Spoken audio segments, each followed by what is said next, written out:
Lumapit siyang muli kay Mang Benedicto at sa kinalalang anak, saka lumuhod sa harap nila. Isang bagay na ikinagulat ng mag-asawa. Anak, wag. Salamat po. Agad na sabi ni Roy na nanginginig ang tinig.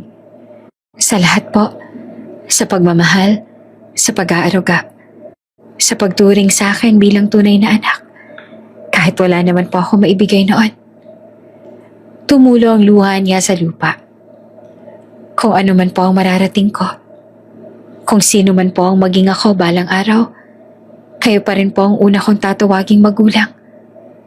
Kahit kailan, hindi ko po kayo kalilimutan. Sa lahat ng tatahakin ko, mananatili na kayo ang dahilan. Mananatili na kayo ang uunahin ko sa lahat. Mahal na mahal ko po kayo. Asahan po ninyo kahit anong mangyari. Iaalay ko pa rin po ang lahat para sa inyo. Hindi na napigilan na mag-asawa ang luha. Mahigpit nila siyang niyakap. Iyakap na puno ng sakit, pagmamahal at pag-asa. Magtagumpay ka, Roy. Bulong ni Mang Benedicto. At huwag mong kalilimutan kung saan ka nagmula. Tumayo si Roy, huling sulyap sa bahay na kinagisnan. Ang mga dingding na sakses sa kanyang paglaki, ang bakuran kung saan siya unang natutong mangarap. Sa bawat hakbang palayo, parang may peraso ng puso niyang naiiwan. Pagsakay niya sa magarang sasakyan ng ina, hindi niya napigilang lumingon. Nakatayo pa rin ang mag-asawa. Kumakaway, pilit na nakangiti, kahit nangingilit ang luha.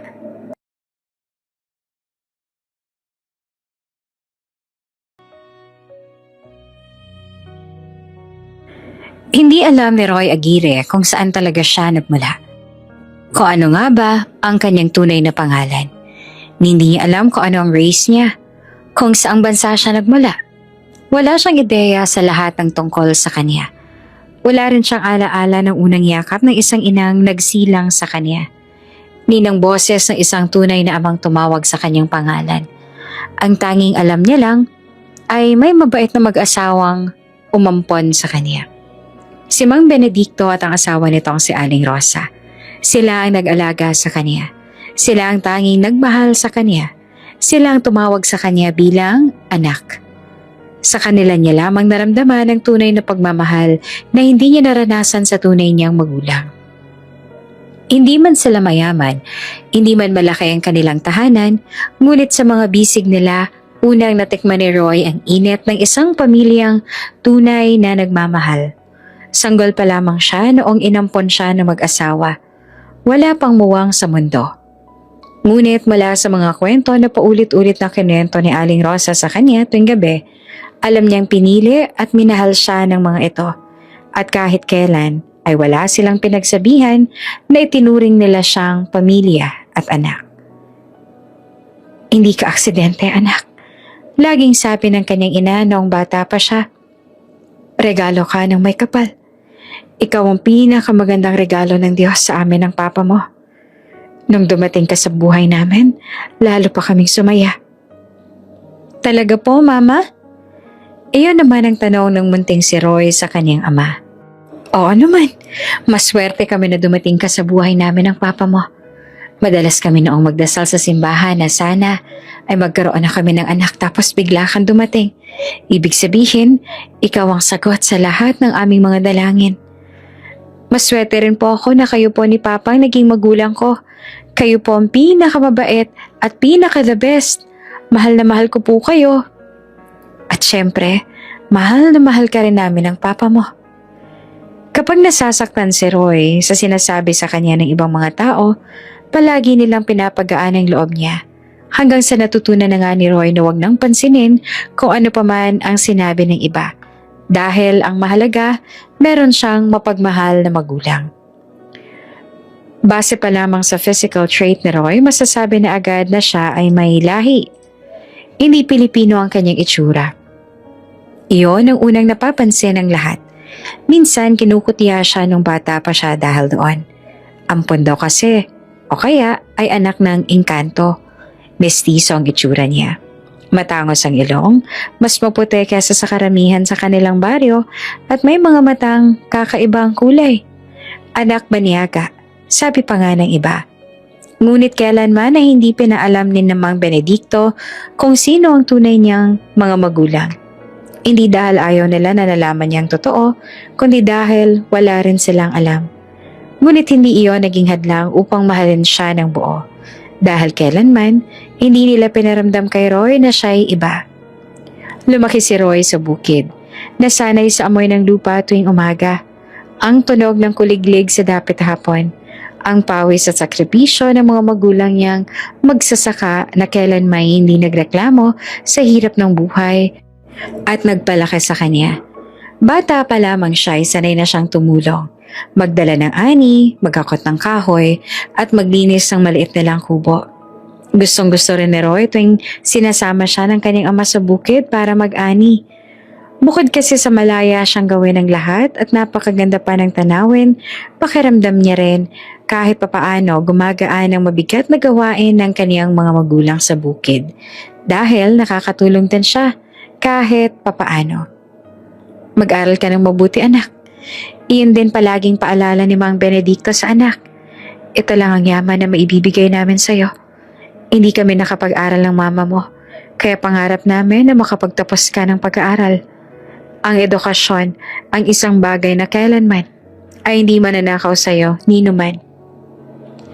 Opo, Papa. Magtatapos po ako sa pag-aaral kahit na anong mangyari.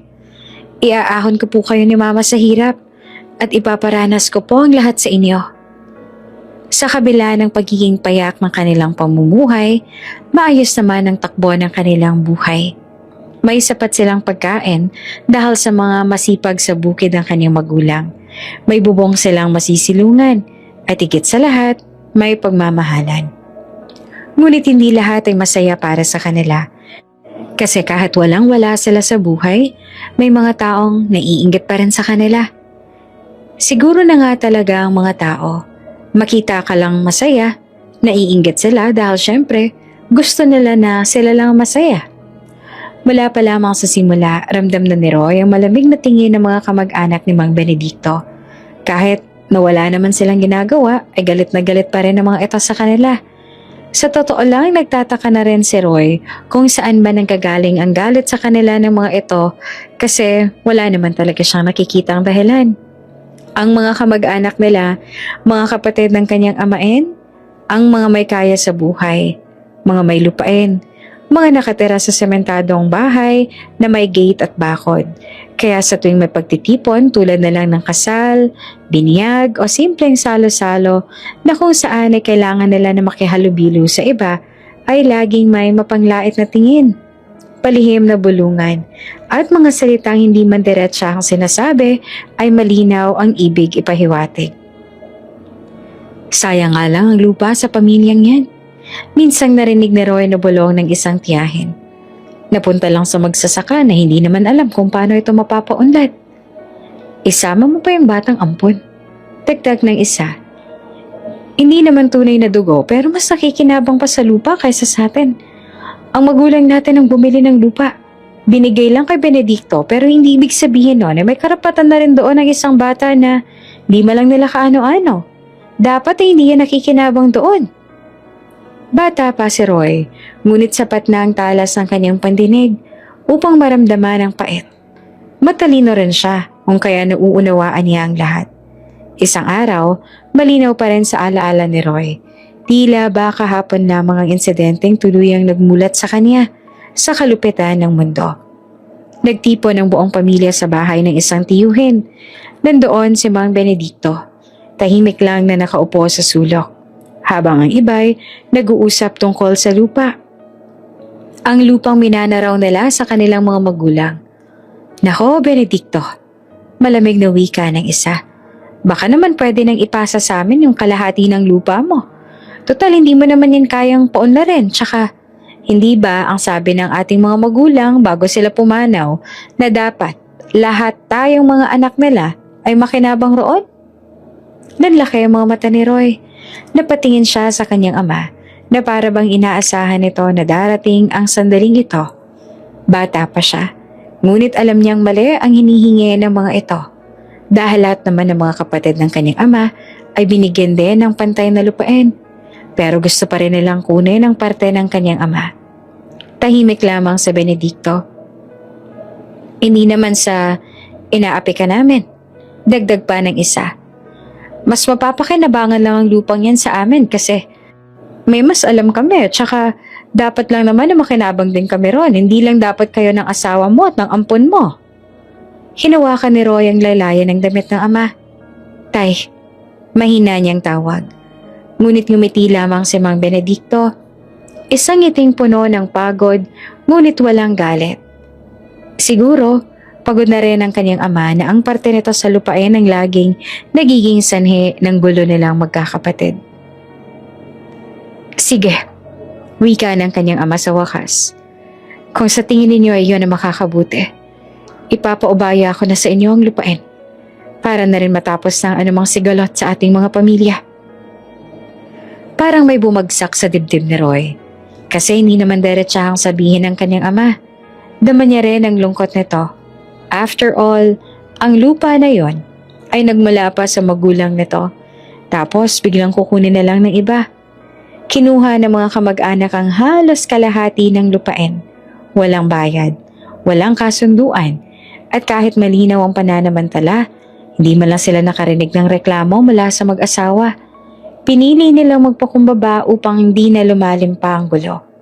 Pag-uwi nila, hindi napigilan ni Roy ang kanyang sarili. Bakit niyo po ginawa yun, Tay? Nanginginig niyang tanong.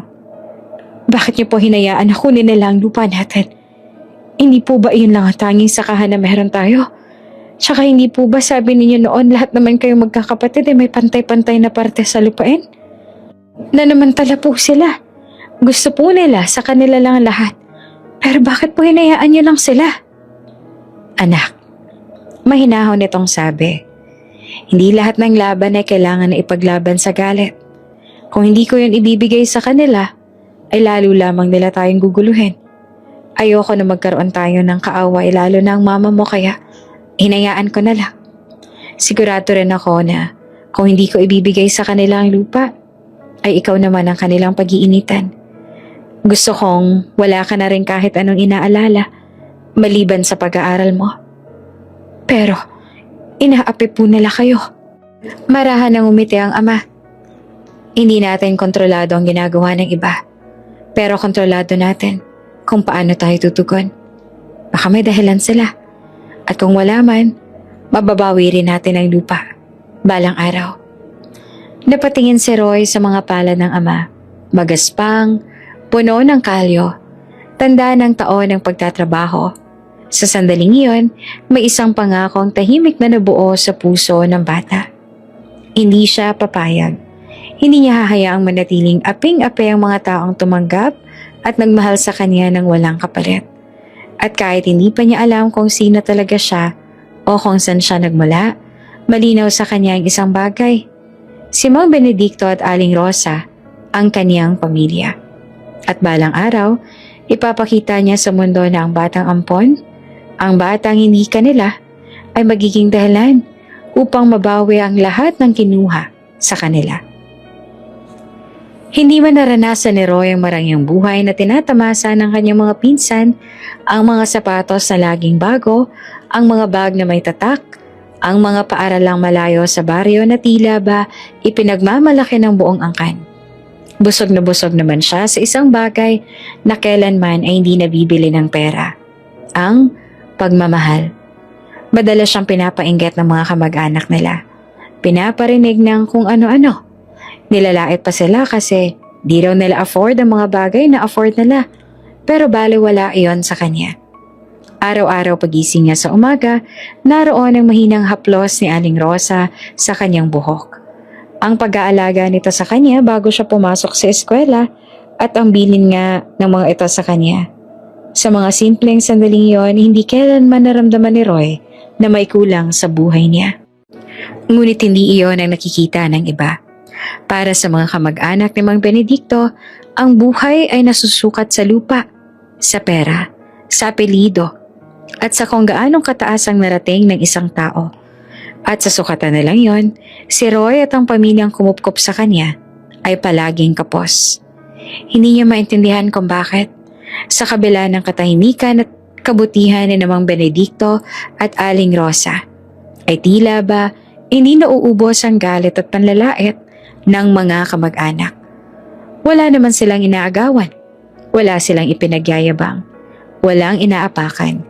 Tahimik lamang silang namumuhay. Ngunit kahit na ganon, palaging may masamang salita na nakalaan para sa kanila. Madalas, naririnig iyon ni Roy kahit pilit siyang ilayo ng kanyang mga magulang. Kung tutuusin, minsang marinig sa isang handaan. Wala namang naidudulot na mabuti sa kanilang pag-ampon ng batang yan. Banyaga na nga, palamunin naman. Dumagdag lang yan sa gastusin nila. Siguro kung wala sa kanilang batang yan, baka kahit papaano hindi sila kapos sa buhay. Pinili pa kasing mag-ampon-ampon kaysa mag-focus na lang sa pagsasaayos ng buhay nila. Tama, sagot pa ng isa. Kung sarili nilang anak yan, baka may naitulong pa. Kaso, hindi naman nila kadugo. Balang araw aalis din ang batang yan. Iiwan din sila. Kakalimutan na tahanapin ang tunay niyang magulang. At yang si Rosa, Benedicto, nako magsisisi yan. May mga pagkakataon ding direkto na ang panalait. Wala nang bahid ng pag-aalinlangan. Benedicto, wika ng isang tiyuhin minsan, habang nakahalukip-kip. Hanggang kailan mo ba kukupkupin ang batang yan? Bakit ba hindi mo nalang ibalik yan sa tunay niya mga magulang para naman mabawasan ang palamunin mo at mawalan kayo ng pabigat sa buhay? Hindi ka naman yayaman dyan. Kung ako sa'yo, isauli mo na lang yan kung saan man yan nagmula. Tahimik lamang si Mang Benedicto tulad ng nakasanayan. Ngumiti pa ito, marahan. Anak ko siya, sagot nito. At sapat na yon sa akin. Hindi ko siya ibabalik kanino man. Anak namin siya ni Rosa. Wala siyang kahit anong dapat na patunayan sa amin. Huwag mo kaming alalahanin. Dahil ang tangi lamang na mahalaga sa amin ay ang anak namin. Ngunit hindi doon nagtapos sa mga salita. Anak, hindi mo nga alam kung saan galing. Anak namin siya, Luisito. Hindi na mahalaga kung hindi siya nagmula sa dugo't laman namin. Ang mahalaga, mahal namin siya. Hindi ko talaga maintindihan kayong mag-asawa kung bakit ba mas pinili pa ninyong akuin ang responsibilidad ng iba. Magpalaki ng isang pabigat kaysa ayusin ang buhay ninyo. Napakuyo ang kamoon ni Roy noon. Bata pa siya ngunit sapat na ang tapang sa kanyang dibdib upang gustong sumagot. Ngunit bago pa man siya makapagsalita, marahang ipinatong ni Aling Rosa ang kamay sa kanyang balikat. Isang paalala na huwag. Hayaan mo na. Bulong nito. Hindi natin kailangang patunayan ang sarili natin sa kanila. At iyon ang tinuro sa kanya ng kanyang mga magulang. Ang manahimik, hindi dahil mahina, kundi dahil pinipili nilang maging mabuti kahit sa mundong marahas. Ngunit may mga gabing hindi makatulog si Roy. Sa mga gabing iyon, naaalala niya ang mga mata ng kanyang ina tuwing naririnig nito ang panalait, kung paano niya ito pilit tinago. Ang sakit sa likod ng ngiti. Naaalala niya ang balikat ni Mang Benedicto na tila ba lalong bumibigat tuwing may sinasabing masakit ang mga kamag-anak. At doon niya unti-unting nauunawaan ang isang katotohanan na mas masakit pa sa kahirapan. Na kahit gaano kang kabuti, may mga taong pipiliing maliitin ka dahil lang sa tingin nila mas mababa ka. Hindi iyon dahil may nagawa ka masama, hindi iyon dahil kulang ka, kundi dahil ganoon sila. Kaya habang ang kanyang mga pinsan ay nag-aaral sa malalaking paaralan at ipinagmamalaki ng angkan, si Roy naman ay nananatili sa maliit na silid-aralan sa baryo, nag-aaral ng mabuti, nagbabasa tuwing gabi sa ilalim ng ilaw na gasera at nangangarap ng tahimik. Hindi man niya masabi noon, sa kaibuturan ng kanyang puso ay unti-unting tumitibay ang isang pangako. Kung ang mundo ay patuloy na mamaliitin ang kanyang mga magulang, kung ang kabutihan nila ay patuloy na tatapakan, darating ang araw na ipapamukha niya sa kanilang lahat na nagkamali sila ng minamaliit. At hindi niya sa galit ipapamukha yun, hindi rin sa paghihigante, kundi sa tagumpay.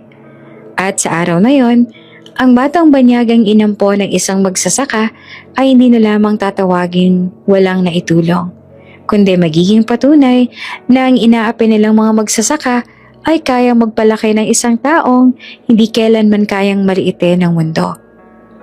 Dumating ang araw na matagal nang kinatatakutan ni Mang Benedicto at Aling Rosa.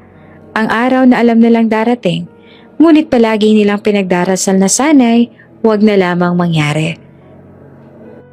Isang umaga iyon na tila walang kaibahan sa mga nakaraan.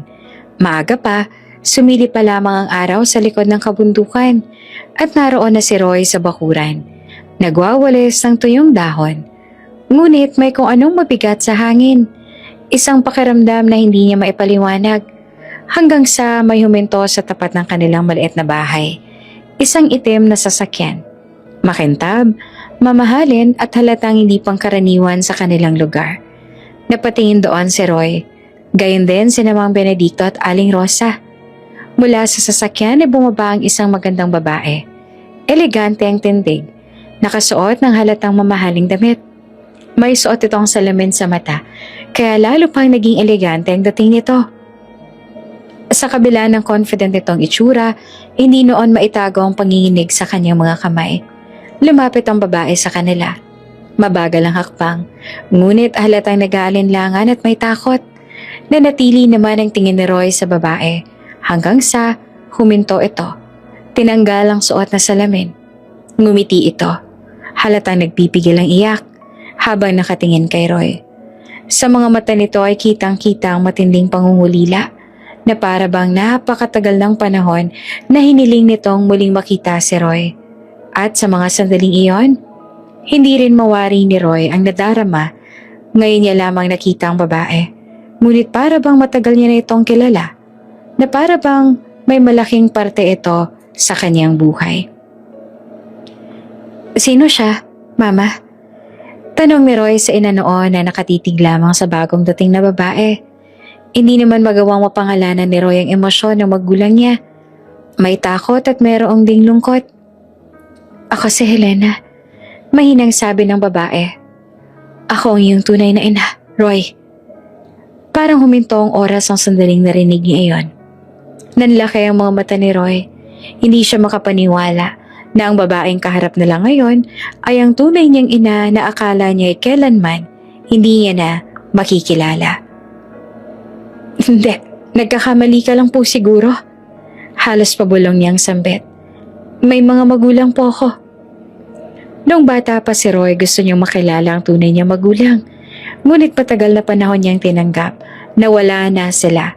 Kaya minahal niya ang magulang na nagpalaki sa kanya ng buong buo. Na kailanman hindi na sumagi sa isip niya ang kagustuhan na makilala ang tunay na magulang.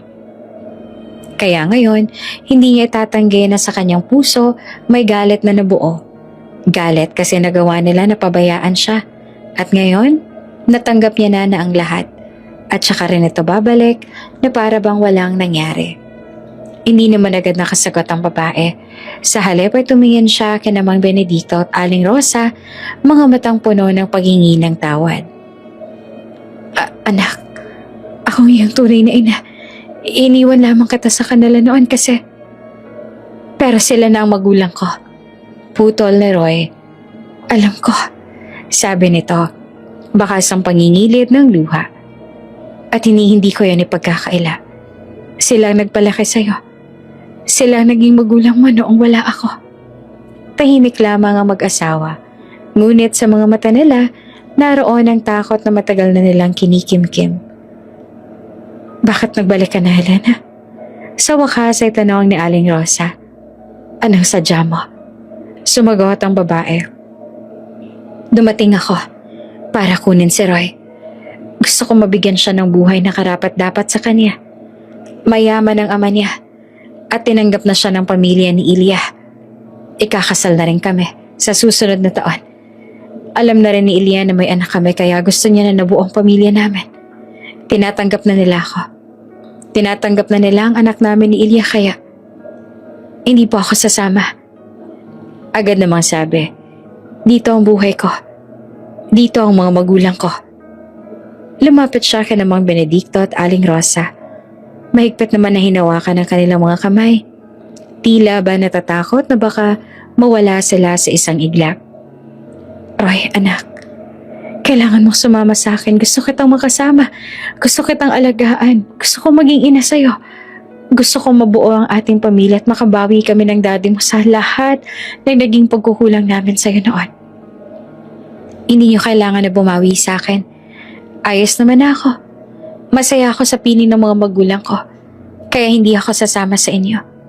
Hindi ko ako kailangan ng dalawang magulang. Sapat na sa akin ang magulang na nagpalaki at nagmahal sa akin ng buo.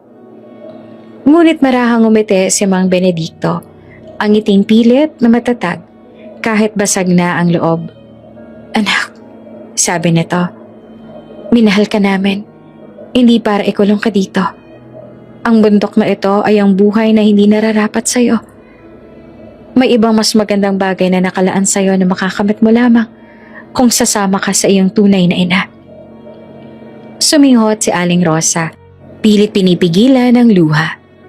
Matagal na naming alam na darating ang araw nito. Dagdag nito. At kung may pagkakataon ka na magkaroon ng mas maayos na kinabukasan, hindi ka namin pipigilan. Pero ayokong iwan kayo. Halos sigaw ni Roy.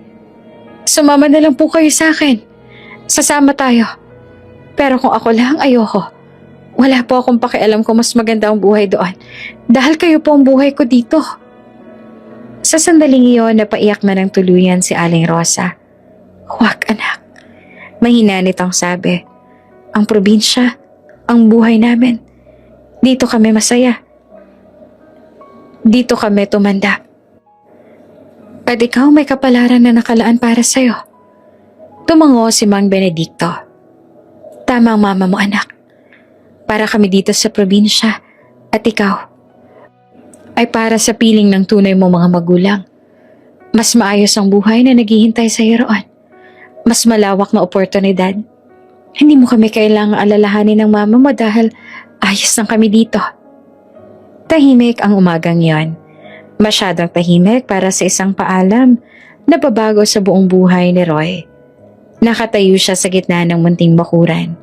Tanga ng iisang bag na pinaglagyan ng ilang damit at mga alaala ng buhay na hindi niya ginusto na iwan. Sa harap niya nakatayo ang mag-asawang siyang nagpalaki sa kanya, kapwa pilit na nagmumukhang matatag, kahit pahalatang nangingilid ang luha sa mga mata sa lungkot na pilit tinatago. Anak, mahinang wika ni Mang Benedicto. Inilapag ang magaspang na kamay sa balikat ni Roy. Huwag mong isipin na iniiwan mo kami. Huwag mo rin sanang isipin na hindi ka na namin mahal, kaya binabalik ka na namin sa tunay mong magulang. Hindi ganon yan anak. Napasinghot ang matanda, pilit lang umiti. Ginagawa lang namin to dahil mahal ka namin at gusto namin na maging maayos ang kinabukasan mo. Gusto sanang magsalita ni Roy, pero parang may nakabara sa lalamunan niya. Sa lahat ng panahong yon, ngayon lang siya nakaramdam ng ganitong bigat.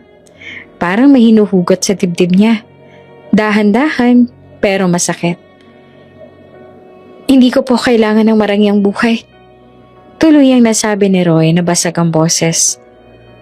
Kayo na po ang pamilya ko. Dito po ang tahanan ko. Lumapit ang kanyang ina. Ang babaeng hindi man siya isinilang, pero siyang nagmahal sa kanya na parang tunay na anak. Hinawakan nito ang magkabilang pisngi niya, siya kamarahang hinalikan ng noon niya, tulad ng ginagawa nito noong bata pa siya. Alam namin anak, nito at nangingilid ang luha. At hindi kailanman magbabago yon.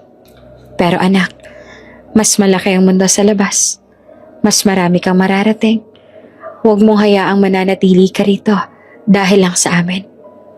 Napayuko si Roy. Buong buhay niya, sila ang naging lakas niya. At ngayon sila rin na nagtutulak sa kanya palayo. Hindi dahil ayaw na nila sa kanya, kundi dahil gusto nilang magkaroon siya ng mas maliwanag na bukas. Sa di kalayuan naghihintay ang kanyang tunay na ina. Sa tabi ng magarang sasakyan, magdadala sa kanya sa isang mundong hindi niya kilala. Maayos pa rin ang bihis nito, tuwid ang tindig, pero hindi maitagong bakas ang pagkabalisa sa mga mata. Hindi rin madali para rito ang sandaling yon. Isang anak na matagal na ang nawala. Ngayon kailangan itong bawiin. Kahit kapalit ay ang luha ng mga taong nagmahal dito ng lubos. Lumapit ang babae. Anak, mahinahon itong sambit. Hindi ko hahayaang mangyari ulit ang mga pagkukulang ko sa'yo. Babawi ako sa lahat ng pangako. Hindi mo rin kailangan na mag-alala dahil hindi naman kita lubusan na ilalayo sa mama at papa mo. Mananatiling may kontak ka pa rin sa kanya. Tumingin si Roy dito. Hindi nagalit, hindi rin natutuwa, kundi naroon sa mga mata niya ang pagkalito at matinding pag-aalinlangan. Isang ina na hindi niya kilala, ngunit may dugtong na nag-uugnay sa kanila. Isang buhay na maaaring magbago ang lahat, ngunit kapalit ay ang pag-iwan sa tanging tahanang nakilala niya. Huminga siya ng malalim. Lumapit siyang muli kina Mang Benedicto at sa kinilalang anak, tsaka lumuhod sa harap nila. Isang bagay na ikinagulat ng mag-asawa. Anak, wag. Salamat po. Agad na sabi ni Roy na nanginginig ang tinig. Sa lahat po. Sa pagmamahal, sa pag-aaruga, sa pagturing sa akin bilang anak na kahit wala naman po ako maibigay noon. Tumulo ang luha niya sa lupa. Kung ano man po ang marating ko, kung sino man po ang maging ako balang araw, kayo pa rin po ang una kong tatawaging magulang. At kahit kailan hindi ko po kayo kakalimutan. Sa lahat ng tatahakin, mananatili ho kayo ang dahilan. Mananatili na kayong uunahin ko sa lahat. Mahal na mahal ko po kayo. At asahan po ninyo kahit na anong mangyari. Iaalay ko pa rin po ang lahat para sa inyo. Hindi na napigilan ng mag-asawa ang luha. Maigpit nila silang niyakap. Yakap na puno ng sakit, pagmamahal at pag-asa. Magtagumpay ka, Roy. Bulong ni Mang Benedicto. At huwag mong kalimutan kung saan ka nagmula. Tumayo si Roy, huling sulyap sa bahay na kinagisnan. Ang mga dingding na saksi sa kanyang paglaki. Ang bakuran kung saan siya unang natutong mangarap. Sa bawat hakbang palayo, parang may peraso ng puso niyang naiiwan. Pagsakay niya sa magarang sasakyan ng ina, hindi niya napigilang lumingon. Nakatayo pa rin ang mag-asawa, kumakaway, pilit na nakangiti kahit nangingilid ang luha. At doon niya tuluyang naunawaan. Hindi lahat ng paalam ay pagtatapos. Ang iba simula lamang ng isang mas mabigat na laban. Habang umaandar ang sasakyan palayo sa kanilang bahay, mahigpit na ipinikit ni Roy ang mga mata. Tanga ng isang pangako sa sarili. Babalik siya. Hindi bilang batang walang magawa, kung hindi lalaking kayang ipagtanggol ang mga taong minahal niya. Ang mga taong naniniwala sa kanya noong wala pa siyang kahit ano. Unti-unting inayos ni Roy ang kanyang buhay sa mundong hindi niya kinalakihan. Ang unang mga buwan niya sa Russia, kapiling ang tunay na magulang ay puno ng pananahimik at pag-oobserba. Isang napakalaking mansyon ang pagmamay-ari ng mga magulang niya. Ibang-iba sa tahanan na kinalakihan niya. Malamig ang hangin at napakalayo sa init ng probinsyang kinalakihan niya. Ngunit sa kabila ng lahat, hindi siya sinalubong ng lamig ng pagtanggi. Sa halip, mainit ang naging pagtanggap sa kanya ng pamilyang matagal niyang hindi nakilala. Ang kanyang ama ay isang lalaking may matatag na tindig at tahimik na otoridad. Isang kilalang negosyante na nagmamay-ari ng isa sa pinakamalaking manufacturing at logistics company sa Russia. Ang pangalan nito ay binibigkas ng may respeto at ang bawat utos ay sinusunod. Ngunit sa harap ni Roy, ang lalaking iyon ay hindi isang makapangyarihang negosyante. Isa lamang ama na matagal nang may kinikim-kim na pagsisisi.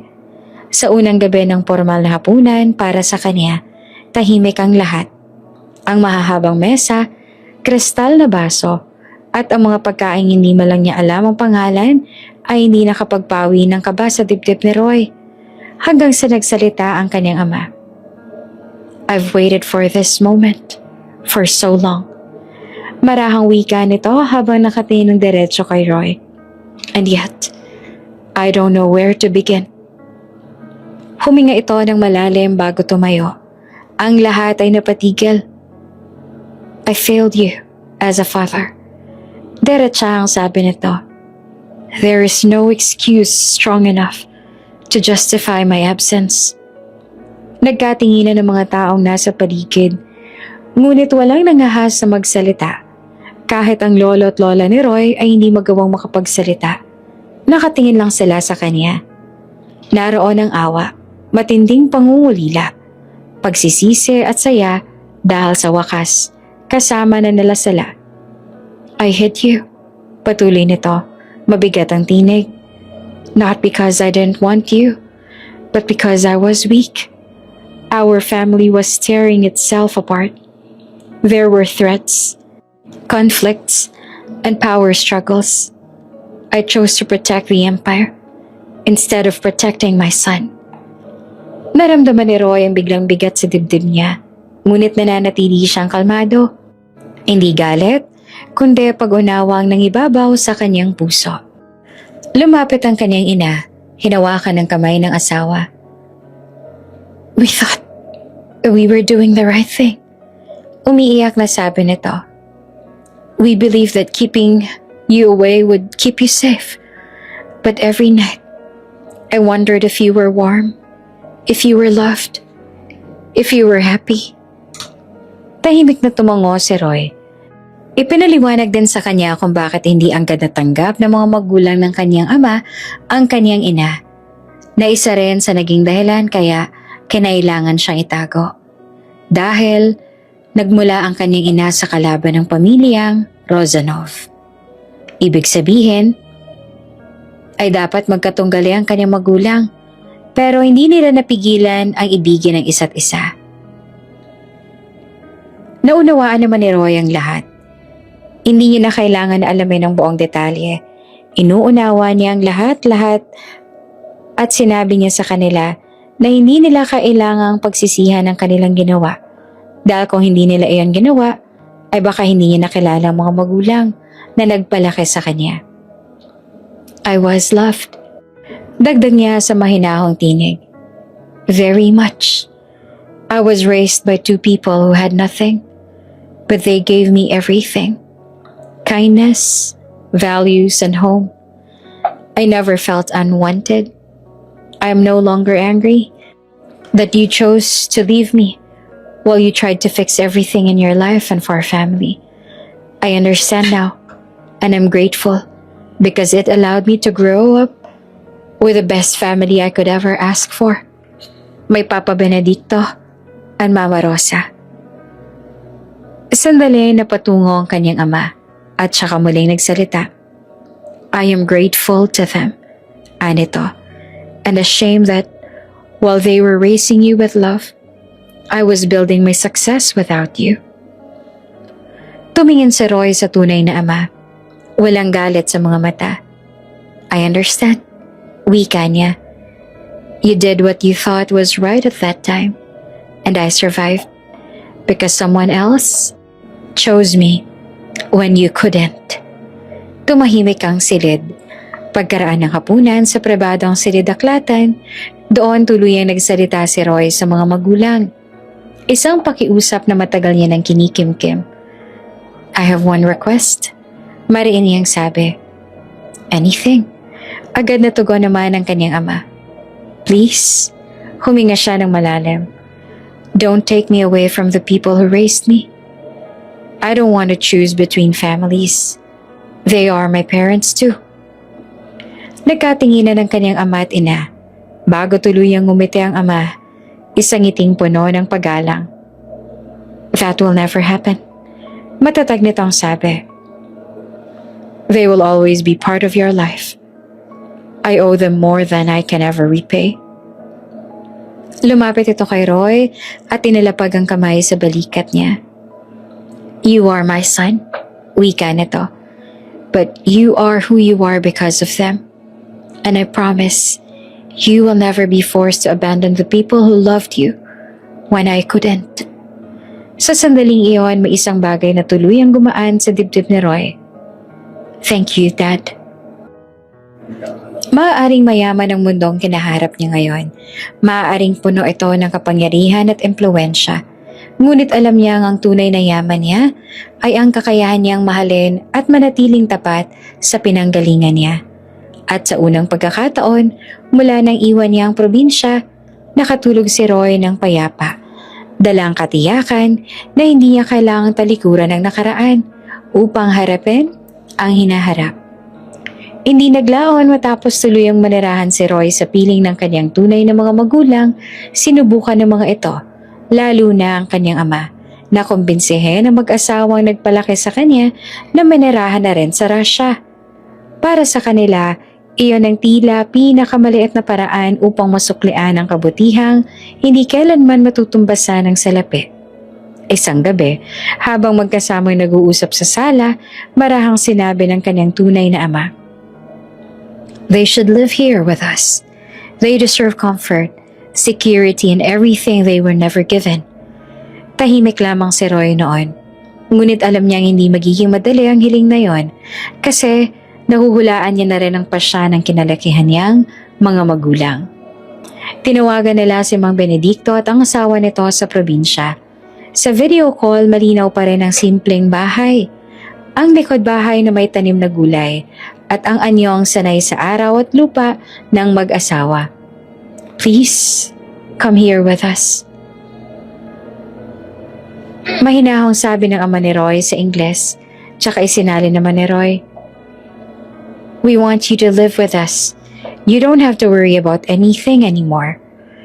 Ngunit agad namang umiling si Mang Benedicto, may ngiting puno ng kapayapaan. "Salamat anak, wika nito. Pero dito ang buhay namin. Dito kami masaya. Hindi rin po namin kailangan ng pera." Dugtong pa ng asawa nito. Ang pagpapalaki kay Roy ay hindi negosyo. Anak namin siya at walang bayad ang pagmamahal. Napayuko si Roy. Pilit pinipigilan ng emosyon sa kanyang tinig. "Ma, pa, gusto ko lang naman po na gumaan ang buhay ninyo. At gusto ko rin po kayo makasama dito." Ngumiti ang mag-asawa sa kanya. "Gumaan ang buhay namin nang lumaki kang mabuting tao," sagot ni Mang Benedicto. "Iyan pa lang ay sapat na sa amin." Bagamat tumanggi silang lumipat at tumanggap ng anumang tulong pinansyal, hindi kailanman naputol ang ugnayan nila. Araw-araw, halos may tawag si Roy sa kanila para makipag-usap pa rin. Minsan, maikling usapan lang dahil abala rin siya sa pag-aaral sa eskwela at sa lingwahe nito sa Russia. Minsan naman, mababa na umaabot ng ilang oras, lalo na kapag ka-weekends at wala siyang pasok sa eskwela. Ngunit, laging puno ng lambing at pasasalamat. "Mahal na mahal ko po kayo," madalas niyang sabihin. "Lahat ng ginagawa ko dahil sa inyo."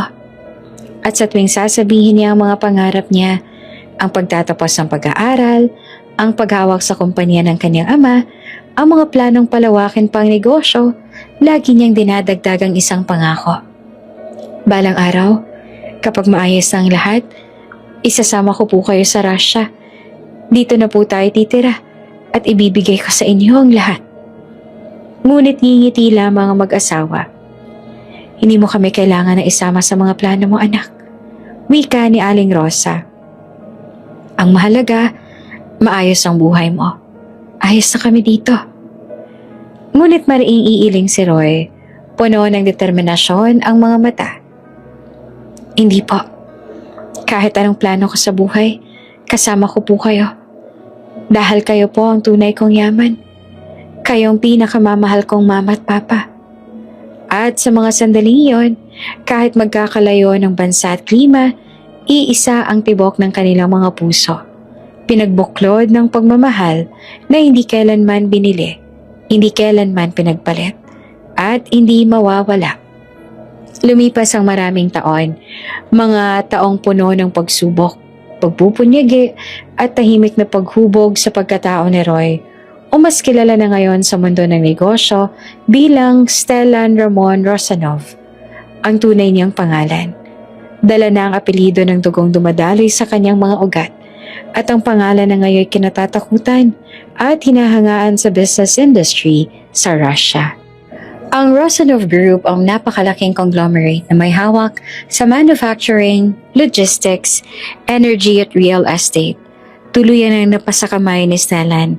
Sa edad na 27, siya na ang pinakabatang CEO sa kasaysayan ng kumpanya at isa sa mga pinakarespetado dahil magaling mamuno at marami na ring napatunayan na hindi pa naabot ng iba. Kahit pa ng kanyang tunay na ama when he was at his age. Sa loob ng isang napakalaking glass-walled conference room sa Moscow, nakaupo si Stellan sa pinakagitna ng mahabang mesa. Nasa paligid niya ang mga board members, foreign investors, at mga executive mula sa iba't ibang bansa. Sa likod niya ay isang floor-to-ceiling window kung saan tanaw ang abalang lungsod. Isang lungsod na ngayon ay saksi sa kanyang tagumpay. Kalmado ngunit puno ng otoridad ang pananalita niya ngayon.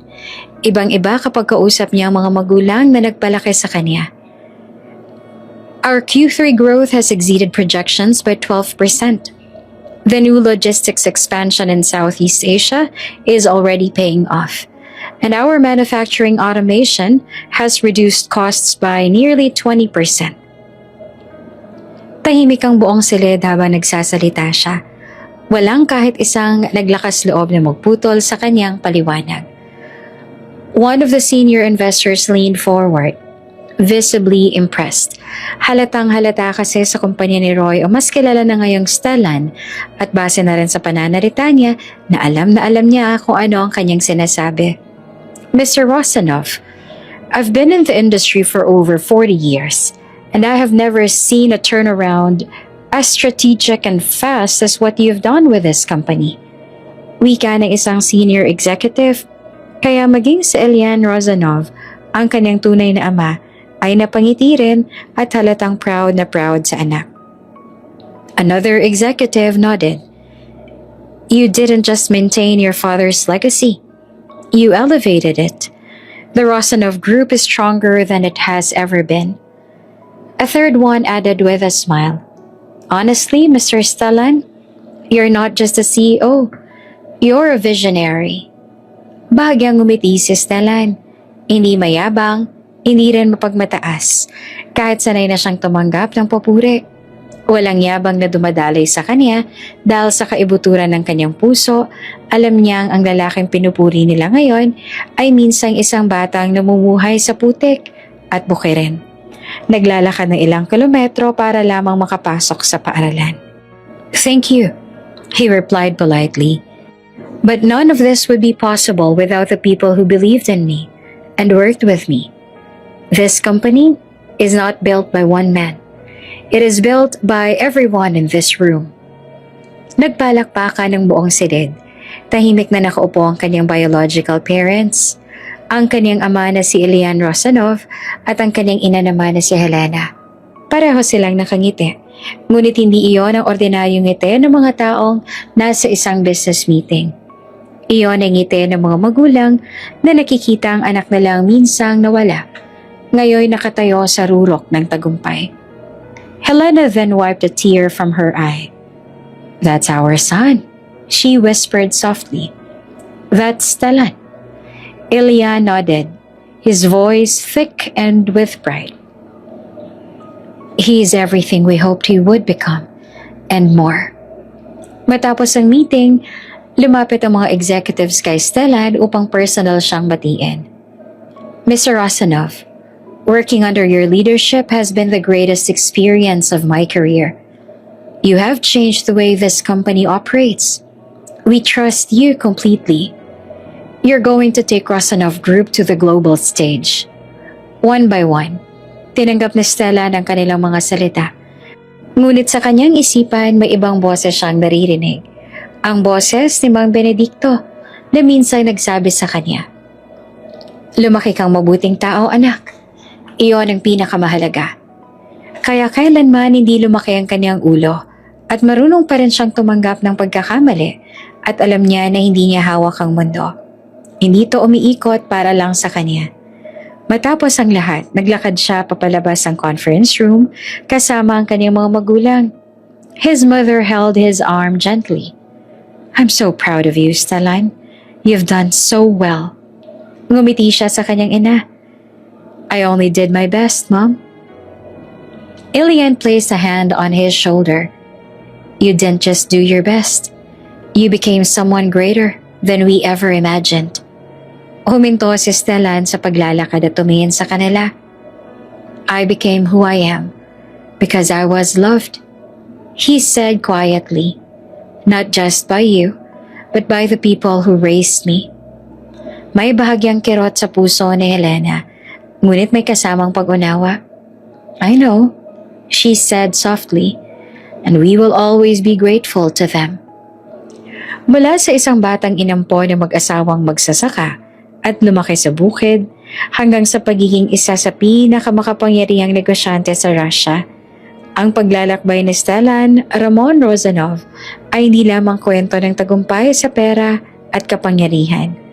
Ito ay kwento ng isang pusong hindi kailanman nakalimot kung saan siya nagmula. Samantala sa kabilang dulo naman ng mundo, malayo sa mataas na gusali ng Moscow at sa kumikislap na mundo ng negosyo, nananatiling simple, tahimik ang buhay ni Mang Benedicto at Aling Rosa sa probinsya. Nandoon pa rin ang lumang bahay na yari sa kahoy at yero. Ang maliit na bakuran na puno ng gulay at ang lupang matagal na nilang sinasakahan. Hindi nagbago ang kanilang pamumuhay.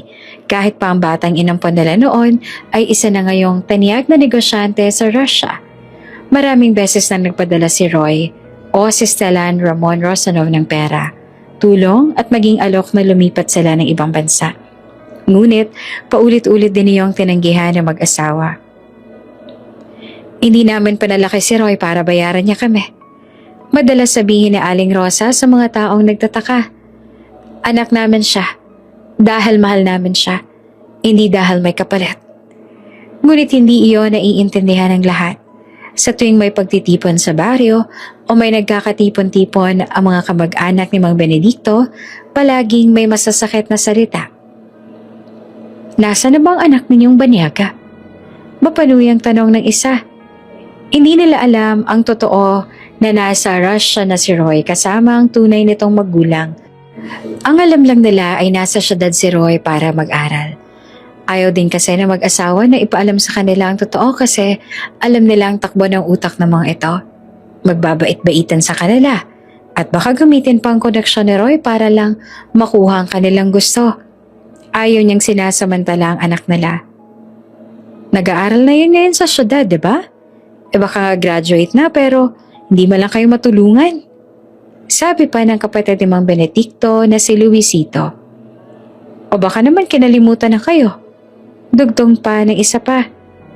Inampon ninyo, pinalaki ninyo, tapos siniwan lang kayo. May mga pagkakataong masakit iyon, lalo na para kay Aling Rosa. Pero sa halip na magalit, lagi siyang humihinga ng malalim at ngumiti. Hindi ganon si Roy. Malumanay niyang sagot. Kilala namin ang anak namin. Si Mang Benedicto naman ay tahimik lang, gaya ng dati. Ngunit sa loob ng kanyang puso, buo ang tiwala niya. Hindi nasusukat ang pagmamahal sa kung gaano kalaki ang pinapadala. Minsan niyang sabi, nasa puso yan. Isang hapon, habang nagdidilig si Aling Rosa ng mga tanim at si Mang Benedicto naman ay nag-aayos sa mga gamit sa kamalig, biglang tumunog ang lumang cellphone na ibinigay sa kanila ni Roy. Napatigil si Aling Rosa at dali-daling kinuha iyon. Hello? Anak? Magiliw na sabi ni Aling Rosa. Mama! Agad na lumawak ang ngiti ni Aling Rosa. Roy! Anak! Yes, Mama, it's me. Narinig din ni Mang Benedicto ang boses at agad na lumapit. Papa, dagdag ni Roy sa kabilang linya. Anak, sagat naman ni Mang Benedicto, may bahagyang panginginig sa boses. Bakit napatawag ka, anak? I just wanted to hear your voices, sabi ni Roy. I miss you both so much. Naluha si Aling Rosa. Miss na miss ka na rin namin, anak. Kamusta ka dyan? I'm doing well, Mama. Work has been busy but I've been thinking about you every day. May sandali namang katahimikan. Bago muling nagsalita si Roy, mas seryoso ang tono. Mama, Papa, I'm coming home. Nagkatinginan ng mag-asawa. Uuwi ka? Halos sabay nilang sabi. Oops! May break muna. Gusto mo bang ma-shoutout dito sa channel ni Ate Jane? Mag-comment lang ng lesson you learned from the latest story uploaded. Dahil pipili kami ng isang best comment of the day para i-shoutout sa susunod na upload. Kaya huwag kalimutang mag-iwan ng lesson you learned after you watch this video. Maraming salamat! Shoutout nga pala kina Jocelyn Tansinko from General Trias, Cavite, Angeli Magbanwa from Macau, at Miranda Artuz. Sa ating mga taga-subaybay, paki-comment naman po sa baba kung taga saan kayo para alam ko kung hanggang saan umaabot ang mga kwento ni Ate Jane at para mai-shoutout ko rin kayo sa mga susunod pa nating mga kwento. Maraming salamat sa pakikinig!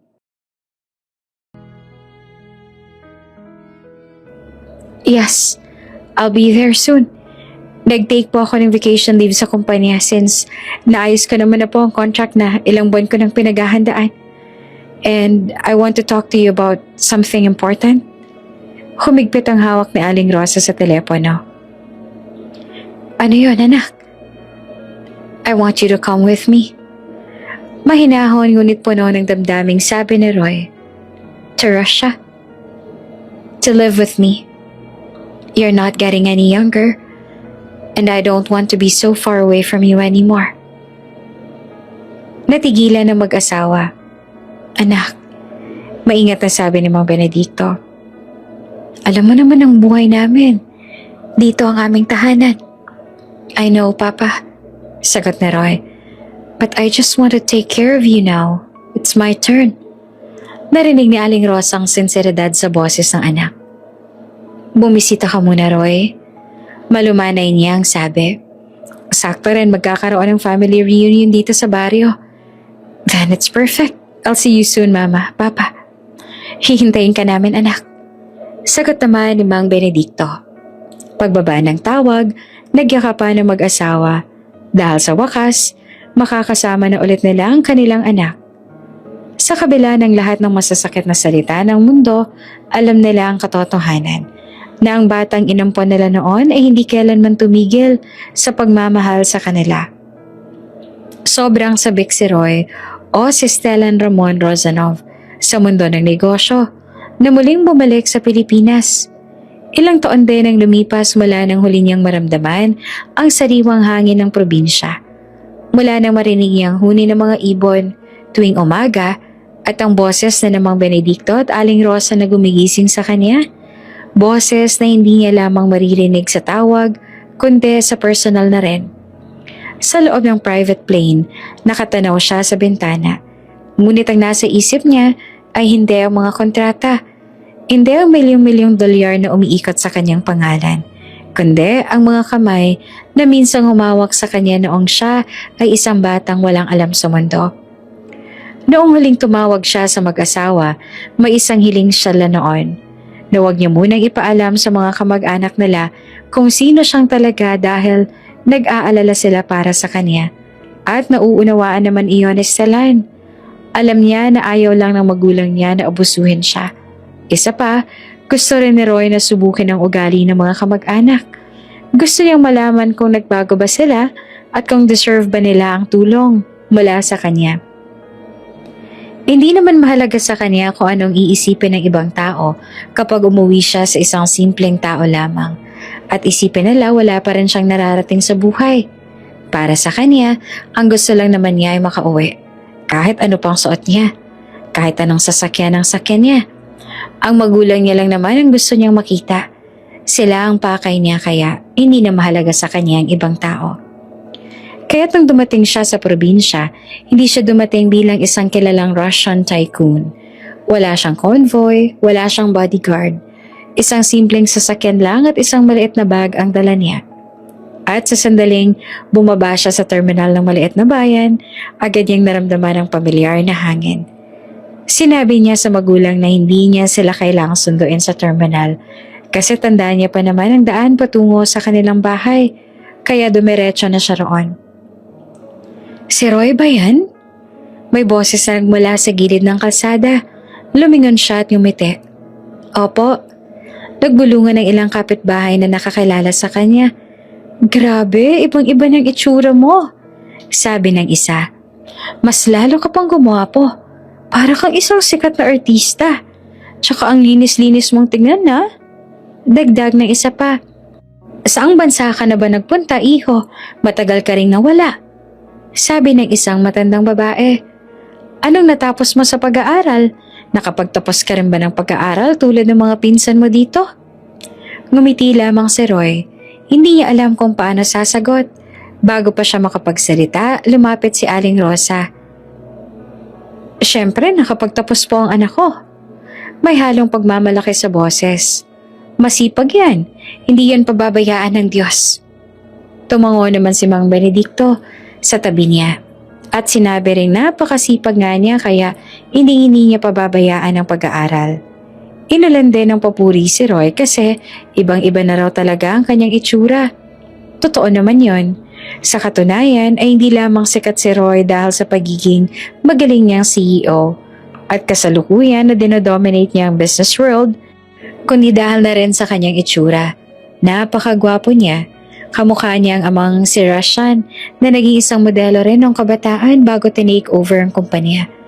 Maganda rin ang kanyang ina kaya hindi na nakakapagtaka kung bakit ayon sa ibang tao, mala Greek god ang dating niya. Ngunit habang naglalakad sila pa uwi, narinig ni Roy ang mga bulungan. Akala ko pa naman mayaman ang ampon nila Mang Benedicto. Parang wala namang nararating, di tulad ng mga pinsan niya. Hindi na nila pinagtuunan ng pansin ang mga narinig. Dahil sa sandaling iyon, mas mahalaga sa kanya ang hawak ni Aling Rosa sa kanyang braso at ang mabagal na lakad ni Mang Benedicto sa tabi niya. Para sa kanya ay sapat na yon. Dahil sa kabila ng lahat ng iniisip ng mundo, narito siya sa lugar kung saan siya unang minahal. Sumapit ang araw ng family reunion na matagal ding hinintay ng buong angkan ni Mang Benedicto. Maaga pala mga ebala ng mga agire. Sa halap ng maliit na tahanan ng magulang niya, nakatayo si Roy, suot ang simpleng polo at pantalon. Walang bakas ang marangyang negosyanteng kilala sa Russia.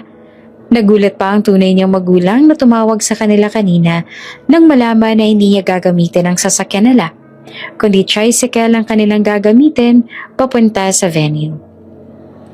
Si Roy ang talagang may gusto sa tricycle. Ilang taon na rin kasi niyang naranasan na sumakay roon. Sa Russia kasi, sports car madalas siyang ginagamit.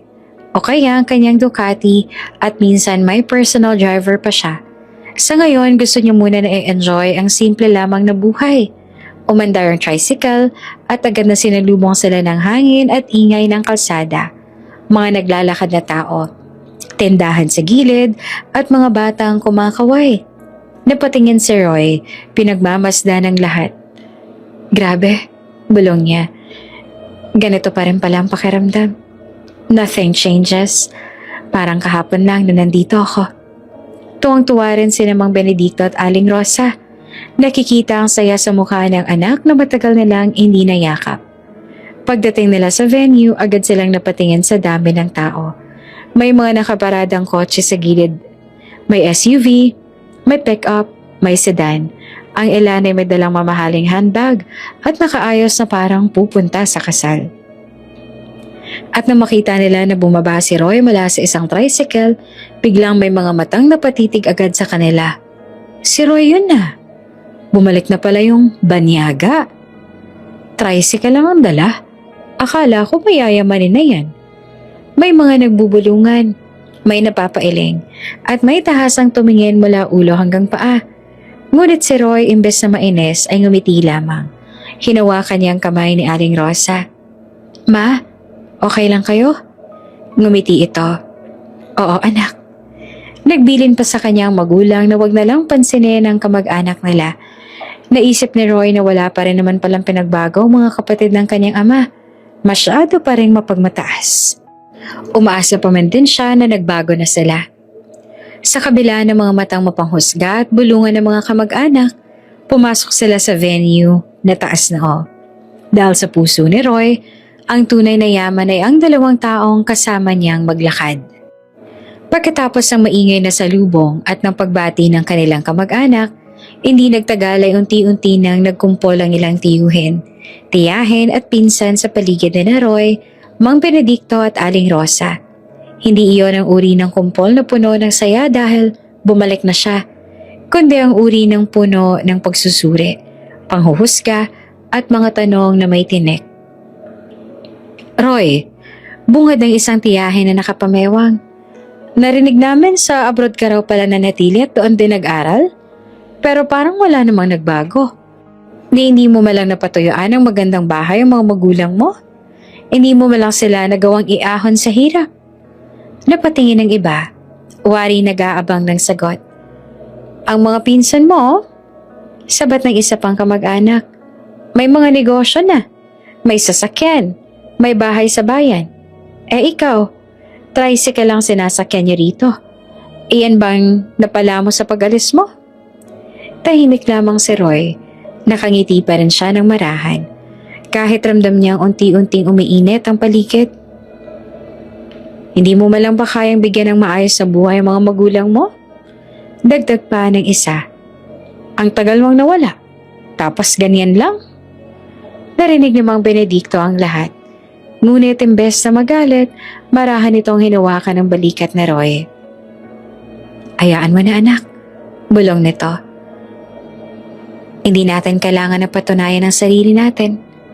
Naggulat si Roy. Tumayo ng tuwid at tumingin sa kaniyang mga kamag-anak. Mahinahon ang boses ngunit matatag ang loob. Sa ngayon, sabi niya, ito lang po talaga ang kaya ko. Hindi ko naman tinatanggi na marami sa mga pinsan ko ay mas maaga pang nagtagumpay at natutuwa ako para sa kanila. Nagkatinginan ng ilan. Tila nagulat sa tono niya. Walang yabang, walang galit. Pero, dagdag niya, hindi ko kailanman kinakahiya ang mga magulang ko. Kung simple lang ang buhay namin, masaya naman kami. At iyon ang mahalaga. Masaya? Ulit ng pinsan niya na may halong pangungutya. Masaya sa kahirapan? Ngumiti si Roy. Kung ang sukatan ng saya ay pera lang, sagot niya, baka nga mahirapan kami. Pero kung ang sukatan ay kung gaano kami nahal at inalagaan, napakayaman ko. Tumahimik ang ilan, kahit saglit lamang. Hindi ko man maibibigay sa kanila ngayon ang marangyang buhay, patuloy ni Roy. Ginagawa ko naman ang lahat para sa kanila. Unti-unti, step by step. At darating ang araw na hindi na nila kailangan na mag-alala. Masaya po ako at may concern kayo sa magulang ko pero hindi niyo po sila kailangan na alalahanin dahil ako na po ang bahala sa kanila. May ilan pa rin napailing, may mga patagong bulungan. Mga pangako lang yan. Bulong ng isa, ngunit hindi iyon pinansin ni Roy. Sa halip pumaling siya sa kanyang mama at papa. Ngumiti si Mang Benedicto at Aling Rosa sa kanya. Hindi namin kailangan ng yaman anak, sabi ni Aling Rosa. Ikaw ang kayamanan namin. At sa gitna ng ingay ng reunion, nang mapanghusgang mga mata at mapait na salita, tumayo si Roy na buo ang loob. Dahil alam niya na ang pinakamahalagang bagay lamang sa mundo ay hindi kailanman nasusukat ng sasakyan, bahay o pera, kundi ng pagmamahal na ibinigay at tinatanggap. Di lamang sila nakarinig ng mga panlalait mula sa tiyahin at tiyuhin niya dahil mas lumala pa iyon nang dumating ang pinsan niyang si Arnel. Kilalang mayabang at laging gusto siya ang sentro ng atensyon. Alam niyo, sabi nito na may ngisi at puno ng yabang. Kakapromote lang sa akin itong nakaraang buwan. Senior manager na ako ngayon sa kumpanya namin. Malapit na rin ako makabili ng bahay sa city at lupa sa probinsya. Hindi tulad ng iba dyan na ilang taon nang nawala pero wala pa rin naaabot. Natawa ang ilan. Ramdam naman ni Roy ang tingin sa lahat ng sa kanya na para bang may hinihintay na reaksyon mula sa kanya. Patuloy sa pagyayabang ang pinsan niya at marami pa itong pasaring sa kanya. Kaya siya wala man lang raw siyang narating sa buhay at hindi pa naaahon sa hirap ang magulang na umampon sa kanya. Lihim lamang na napangingisi si Roy sa sinasabi at pinagyayabang ng mga ito. Dahil ang kumpanyang pinagmamalaki ni Arnel ay isa lamang sa maliit na branch ng Rosanov Group sa Southeast Asia. Isang napakaliit na bahagi ng imperyong siya mismo ang namumuno. Isang perma lang niya, maaari niyang baguhin ang kapalaran ng branch na iyon. Pero hindi iyon ang mahalaga sa kanya. Hindi na siya bumanggit ng kahit ano tungkol doon. Sa halip, tumingin siya kay Arnel at ngumiti ng tapat. "Congratulations," sabi ni Roy ng mahinahon. "I'm really happy for you. Hindi biro ma-promote at makabili ng bahay at lupa. I know you worked hard for that." Bagya namang natigilan si Arnel, tila hindi inaasahan ng ganoong sagot. "Talaga?" Tanong nito na may halong pagdududa. "Oo," tugon ni Roy. "Alam ko kung gaano kahirap magsimula at magtaguyod ng sarili. Mahirap din ang magtrabaho sa malaking kumpanya, pero nagawa mo pa rin. And now, senior manager ka pa. So I genuinely wish you more success." May ilan sa mga kamag-anak ang nagkatinginan. Hindi nila inaasahan na sa kabila ng pagmamaliit at pagyayabang, si Roy pa ang magiging pinakamahinahon at pinakamagalang. Si Mang Benedicto ay napangiti. Bakas ang pagmamalaki sa mga mata. "Napakabait talaga ng anak natin, Rosa." At si Roy, kahit alam niyang mas malaki at mas makapangyarihan ang mundong kaniyang ginagalawan, piniling manatiling nakatapak sa lupa. Dahil para sa kanya, ang tunay na yaman ay hindi ang kayang ipagyabang, kundi ang kakayahang manatiling mapagkumbaba kahit hawak mo na ang buong mundo. Malakas na ingay ang bumalot. Ang malaking bakuran ng resort, ng bahay ng kanilang kamag-anak matapos ang mahabang salo-salo. Ang reunion na dapat sana'y puno ng saya at muling pagkikita ay unti-unting naging entablado ng paghahambog, panalait at pagmamataas. Habang ang ibang bisita naman ay nagkwakwentuhan sa ilalim ng tolda at ilaw. Sina Mang Benedicto at Aling Rosa ay abala na sa gilid, pinaglilinis pa at tila hindi man lang tinuturing na bisita. "Rosa, Benedicto!" Sigaw ng isang tiyahin na nakaayos sa mamahaling damit. "Pakiayos naman ng mga pinggan dito sa mesa, ang dami ng pinagkainan." Napalingon si Roy. Nakita niya ang inampon niyang ina, si Aling Rosa, na agad na tumangot sumunod sa utos.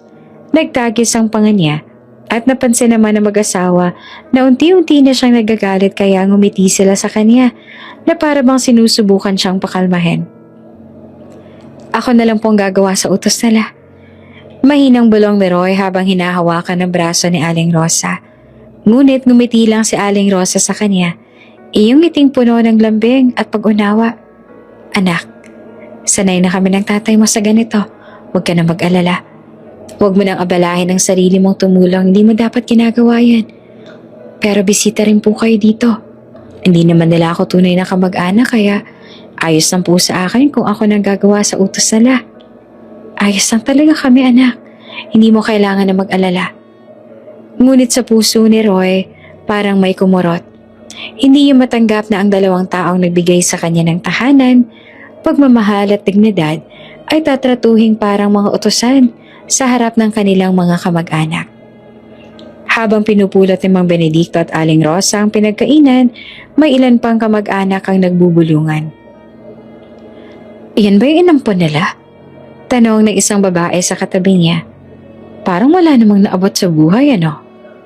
Ang mga magulang niya katukatulong pa rin. Narinig iyon ni Roy pero pinili niyang hindi kumibo dahil inaalala niya ang bili ng magulang na magtiis lang muna. "Hoy, ano ba? Bawal niyo munang dalhin yan sa kusina. Kita niyong may iniinom pa, hindi ba? Ano na yan? Tatanga-tanga talaga kayo." Utos naman ng isa pa. "Diyan muna yan sa gilid. Ipunin niyo na lang lahat ng pinagkainan at linisin ninyo. Huwag niyo nang kunin." Tumango si Mang Benedicto. Kahit halata ang pagod sa kanyang mata. "Siya po." Habang patuloy ang pag-uutos at paglalait, may dumating na bagong grupo ng mga kamag-anak. Agad silang sinalubong ng mayayabang na kwento. "Ito na pala yung Roy na bumalik daw galing abroad," sabi ng isa. Akala ko pa naman mayaman na. Manghihingi pa naman sana ako. Ganyan lang pala. Di na sana ako nag-abala na pumunta pa dito. Sinayang ko lang ang oras at pagod ko. Tingnan mo nga mga magulang niya. Dagdag pa ng isa. Pinaguhugas pa rin ng pinggan, ibig sabihin, wala talagang naabot ang anak nila. May mga nagtawanan, may mga umiling, may iba pang tumingin na parang may halong awat pangungutya. Si Roy ay nananatiling nakatayo sa tabi ng kaniyang mga magulang. Nakita niya kung paano bahagyang nanginig ang kamay ni Aling Rosa. Nakita rin niya ang paunti-unting paglaglag ng balikat ni Mang Benedicto. Tila ba dala-dala ang bigat ng mga salitang hindi nila sinasagot. Papa, bulong ni Roy. Sa tingin ko kailangan na nilang malaman ang totoo para hindi naman na nila tayo nalalait-lait. Ngunit muling umili ang matanda. Hayaan mo na anak. Ito naman ang huling beses na makakasama natin sila. Kung sasabihin mo pa sa kanila kung sino ka talaga, magbabait-baitan na ang mga yan at hindi mo malalaman kung ano ang tunay nilang mga ugali. Baka abusuhin ka pa nila. Gusto lang namin ng mama mo na makasama rin namin sila bago kami sumama sa iyo sa Russia. Sa mga sandaling iyon, higit pa sa galit ang naramdaman ni Roy. Isang matinding lungkot dahil alam niyang ang kabaitan ng kanyang mga magulang ang siya rin ginagamit laban sa kanila. Habang patuloy sa pag-uutos sa mga kamag-anak ay tila nagiging mas mapanghamak pa. Roy! Sigaw ng isang tiyuhing lasing na. Gumawa ka naman ng paraan para maiahon sa hirap ang magulang mo. Huwag ka naman masyadong maging pabigat sa kanila. Huwag mo naman patunayan na tamang iniisip namin sa'yo noon na nagkamaling magulang mo nung inampon ka nila. Magpayaman ka rin tulad ng mga pinsan mo para naman hindi kayo magmukhang kawawa sa ganitong mga pagtitipon. Nakakahiya eh. Ngumiti lamang si Roy ng mahina. Darating din po ang araw na yon. Sabi niya ng mahinahon. Kahit mabagal, darating. Patuloy ang ingay sa buong venue. Halakakan, kalansing ng baso, at mga boses sa puno ng yabang. Ngunit sa isang sulok naroon sina Roy, Mang Benedicto at Aling Rosa. Tila hiwalay sa kasiyahang ipinagdiriwang ng iba. Hindi dahil ayaw nilang makihalo, kundi dahil hindi sila hinahayaan. Mula pa kanina, sunod-sunod na ang pangmamaliit. Hoy, ikaw, Roy! Sigaw ng isang pinsan niyang nakabarong at may hawak na mamahaling cellphone. Pakikuha nga ng yelo rito. Mainit nang inumin namin. Huwag kang babagal-bagal. Iyan na nga lang ang papel niyo dito. Kupad-kupad pa kayo. Napakuyo mang kamao ni Roy. Ramdam niya ang init na umaakyat sa kanyang dibdib. Galit, sama ng loob at pagkabigo. Isang salita lang. Isang sagat lang. At kaya niyang patahimikin ang lahat ng iyon. Pero sa sulok ng kanyang mata, nakita niya si Aling Rosa na nakatingin sa kanya. May bahagyang pakiusap sa mga mata. Huwag anak. Lumipas pa ang ilang minuto at hindi pa rin natitigil ang pangmamaliit. Benedicto! Tawag ng isa pang kamag-anak. Pakiayos nga ng upuan dito sa harap, may darating pang bisita, mga kaibigan ng anak ko mayayaman. Napalingon si Mang Benedicto at agad na kumilos. Tinulungan ito ni Aling Rosa. Si Roy ay mabilis na lumapit. Papa, ako na po. Huwag na po kayo magbuhat. Ngunit ngumiti lamang ang matanda. Ayos lang anak, huwag ka nang tumulong. Sa di kalayuan, narinig ni Roy ang bulungan ng ilang tiyahin. Kawawa naman sila, sabi ng isa. Pero kasalanan din nila yan. Kung naging masipag lang sana ang anak nila, di sana hindi sila ganyan ngayon. Totoo. Sagat pa ng isa. Baniyaga pa man din. Akala siguro na mag-asawa yayaman na sila pag nag-ampon sa kanya. Pero wala pa rin palang napala.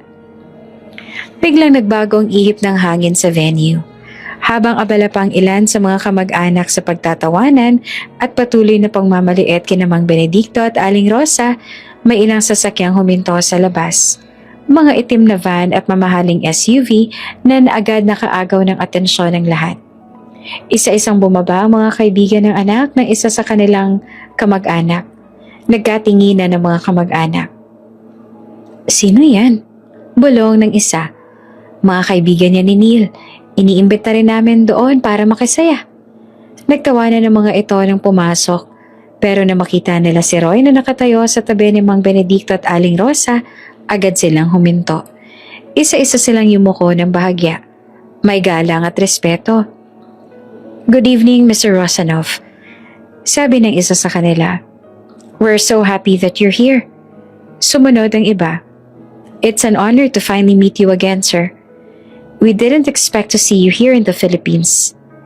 Napako sa kinatatayuan ng lahat. Ang mga pinsan at kamag-anak ni Roy na kanina lamang ay nagyayabang at nanalait, ngayon ay tila hindi na makapagsalita. Ang ilan ay halos mapatigil ang paghinga. "Ha? Mr. Sino? Bakit sila yumuyuko kay Roy?" Isang tiyahin ang lumapit sa isang lalaki nakasuit para magtanong. "Ay, pasensya na iho. Bakit niyo tinatawag na Mr. ano ba yun, Rosanov, ang batang yan?" Nabalot ng pagtataka ang kanilang mukha.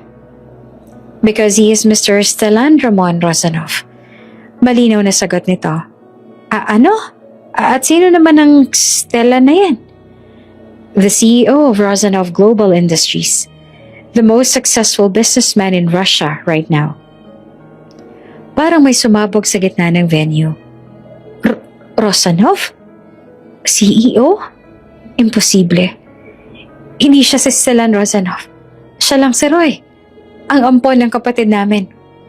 "Hindi po. Siya po talaga si Mr. Rosanov." Ano po meron sa Rosanov na yan kung sakali man na si Roy nga iyon?" "You mean you don't know?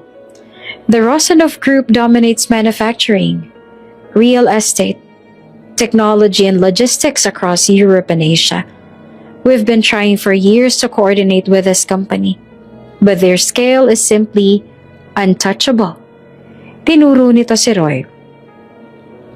"He's the man behind all of that." Nanghina ang mga tuhod ng ilan. "Yung kumpanya namin, utal lang isang pinsan. Small branch lang yon ng Rosanov, tama ba ako?"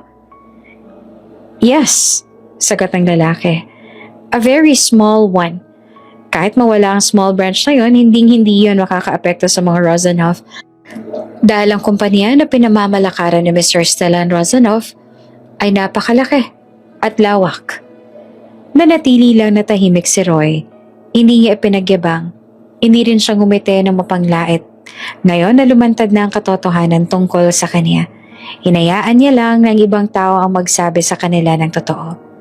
Nagmistulang natigil ang oras sa buong venue habang patuloy na ipinapaliwanag kung sino nga ba talaga si Stellan Ramon Rosanov at kung ano ang mga narating niya sa buhay. Ang mga kamag-anak ni Roy, ang mga taong ilang oras lamang nakalipas ay nagtatawanan ng mamaliit at ng mamalaki, ngayon ay tila ba pinutulan ng buntot at hindi pa rin makapaniwala sa katotohanan na bumagsak sa harap nila. Si Roy, ang minamaliit nilang si Roy dahil wala raw narating, unlike sa mga pinsan nito. Si Roy na ampon ng mga taong inutos-utusan nila at pinaghugas pa nila ng pinggan ay si Stellan Ramon Rosanov, ang CEO ng pinakamalaking kumpanya sa Russia. Isa sa mga nakakilala kay Roy ang muling nagsalita. Parang gusto pang idiin ang realidad na ayaw tanggapin ng lahat. "Mr. Rosanov is not just rich. Hindi lang kumpanya nila ang lalo niyang napalago. Wika nito. May mga binili siyang kumpanya years ago and he transformed a struggling multinational company into a global empire. Under his leadership, Rosanov Global Industries doubled its profit in 3 years. He expanded to 36 countries and became the top manufacturing and logistics group in Eastern Europe." Napasingap ang ilan. He is also known as the youngest executive to close a $10 billion deal with 3 international conglomerates. His strategies are studied in business schools in Moscow and Berlin. May narinig na mahinang, "Diyos ko," mula sa isang tiyahin. "Even big corporations try to partner with him." Dagdag ng isa pa. "But only Mr. Rosanov personally decides who gets that privilege. Hindi po basta-basta ang kamag-anak ninyo." Malaking karangalan sa amin ang maimbitahan sa pagtitipon na ito kasama si Mr. Rosanov. At habang patuloy ang paliwanag ng mga nakakalala kay Roy ng mga kaibigan ng pinsan niya, mas lalo lamang nababaon sa kahihiyan ang mga kamag-anak niya. Yung tricycle, balong ng isa na nanginginig. Akala ko. Hindi nagsalita si Roy. Nakatayo lamang siya sa tabi ni Mang Benedicto at Aling Rosa. Hawak ang kamay ng kanyang ina. Isa-isa, parang pinukpok ng katotohanan ng mga taong kanina ay mataas ang ulo. Lumapit ang isang tiyuhin. Roy, hindi namin alam. Pasensya na sa mga nasabi namin kanina. Sumunod ang isa pang kamag-anak. Nagkamali kami. Pinagsalitaan namin kayo ng masama. At pati sina Mang Benedicto at Aling Rosa. Ang ilan ay umuyuko pa. Ang ilan ay halos mangiyak-ngiyak sa labis na kahihiyan at pagsisisi. Ngumiti lamang si Roy, hindi mapanglait, hindi mayabang at mapagmalaki. It was a genuine smile. It's fine, marahan niyang sabi. I understand. Nauunawaan ko na gusto niyo lang ipagmalaki ang narating ng mga anak na niyo. In fact, I'm glad. Kasi hindi niyo binaliwala ang pagsisikap nila. Instead, you are proud. Lalong nakaramdam ng hiya ang mga ito dahil sa pagiging kalmado niya. At doon lumapit si Arnel. Ang pinsang kanina lamang ay nagyayabang tungkol sa promotion, sa bahay, sa lupa. Namumula ang mukha nito.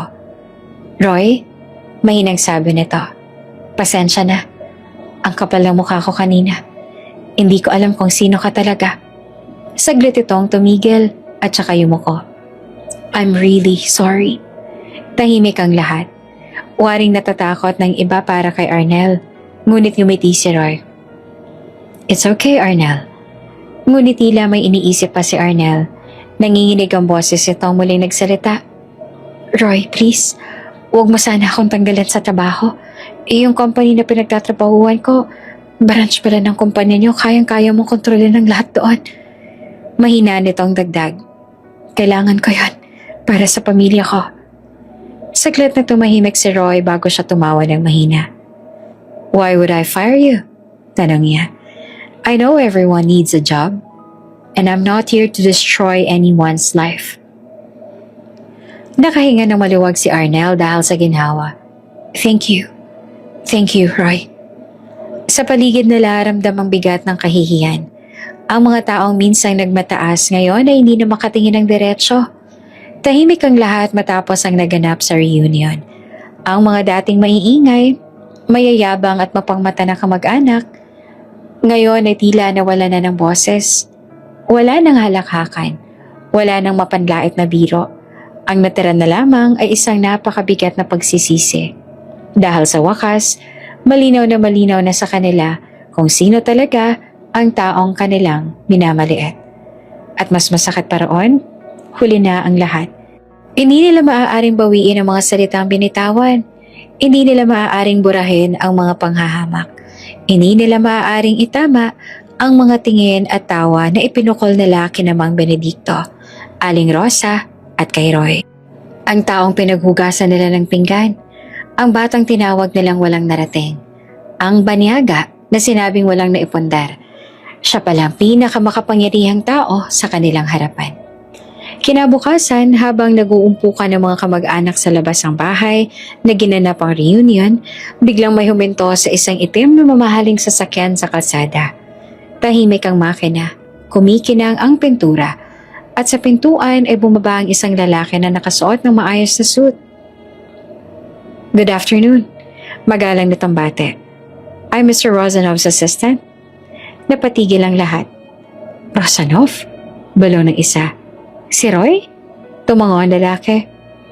I was sent here to arrange Mr. Rosanov's remaining matters in this town. Agad na nagsilapitan ng mga kamag-anak at tila biglang umaasa. So may ipapadala siyang tulong? May iiwan ba siyang pondo para sa amin? May proyekto ba siya dito sa probinsya? Tumingin ang assistant ni Roy sa hawak na tablet. Actually, maingat itong sabi.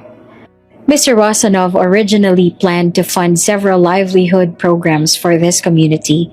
He also intended to help families here, especially relatives of his foster parents. Nagliwanag ang mga mata ng ilan. So, matutuloy? Tanong ng isang tiyuhin na halos umaasa, ngunit unti-unting nagbago ang ekspresyon ng assistant. However, those plans were withdrawn. Parang may malamig na tubig na ibinuhos sa buong lugar. Withdrawn? Why? Tumingin ang assistant sa kanila. Mr. Rosanov decided to redirect all his support elsewhere. May isang tiyahe na napaupo. Is it because of what we did?